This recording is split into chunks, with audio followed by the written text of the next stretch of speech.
అవని ఆఫీస్‌లోకి వస్తూ ఉంటుంది. అది చూసిన అక్షయ్ మాత్రం చాలా కోపంతో తన టేబుల్ మీద ఉన్న వస్తువులన్నింటిని అయితే చెదలం చేసేసి కిందన పడేస్తూ ఉంటాడు. అది చూడగానే అక్కడ ఉన్న అవని అయితే ఒక్కసారిగా షాక్ అయిపోతూ ఉంటుంది.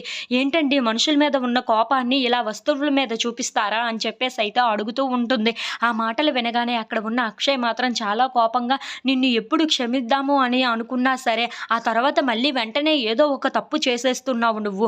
అలా నిన్ను క్షమించనివ్వకుండా నువ్వే చేసుకుంటున్నావు. ఆ విషయం నీకు అర్థమవుతుందా? అని చెప్పేసి అయితే అడుగుతూ ఉంటాడు. ఆ మాటలు వినగానే అక్కడ ఉన్న అవని మాత్రం ఒక్కసారిగా షాక్ అయిపోయి అక్షయ్ వైపు అలా చూస్తూ ఉండిపోతుంది. ఇంతలో అక్కడ ఉన్న అక్షయ్ మాత్రం అవును, నీకు బంధాలు, బాంధవ్యాల కోసం ఏమైనా తెలుసా ఏంటా? నీకు అలాంటివి ఏమీ తెలియదు కదా! వాటి కోసం ఏమీ తెలియదు. ఎందుకంటే నువ్వు ఒక అనాథవి కాబట్టి అని చెప్పేసి అయితే అంటూ ఉంటాడు. ఆ మాటలు వినగానే అక్కడ ఉన్న అవని అయితే ఒక్కసారిగా షాక్ అయిపోతూ ఉంటుంది. ఏంటండి ఏమన్నారు మీరు? నన్ను అనాథ అని మీరు అన్నారా? ఆ మాట మీ నోటంట వస్తుందని నేను అస్సలు ఊహించలేదు. మీరు ఇలా అంటారని కూడా నేను అస్సలు అనుకోలేదు. నేను అనాథని కాబట్టే మీ ఇంట్లో ఉన్న మీ తమ్ముళ్ళని, మీ చెల్లెల్ని నా కన్న కొడుకుల్లాగా చూశాను.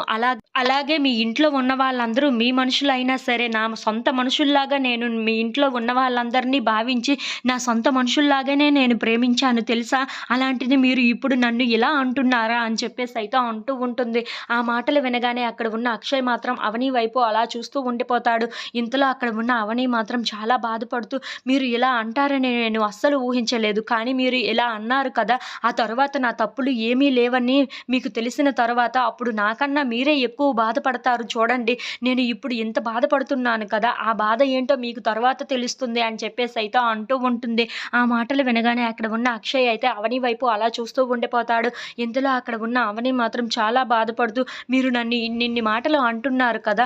ఒక్కసారైనా నేను ఏ తప్పులు చేశానో, అందులో ఎవరు ఉన్నారో ఏంటో ఒక్కసారైనా అర్థం చేసుకున్నారా మీరు?